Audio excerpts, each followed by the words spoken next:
No, jednak witajcie ponownie.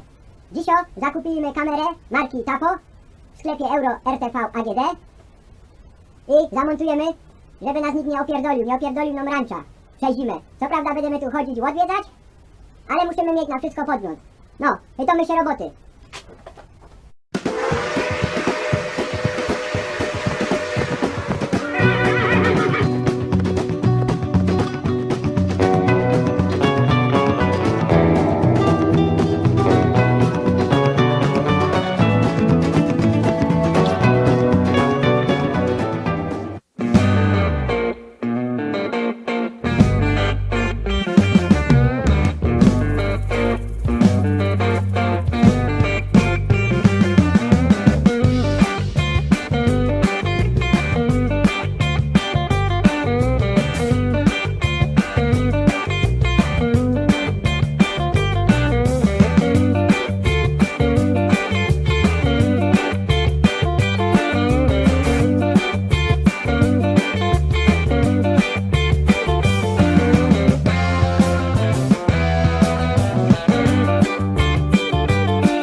Mamy zainstalowane 3 kamery ICC 360+, siają w środku i po prawej mamy kamerę Topo z Euro RTV, SRAW, MAU.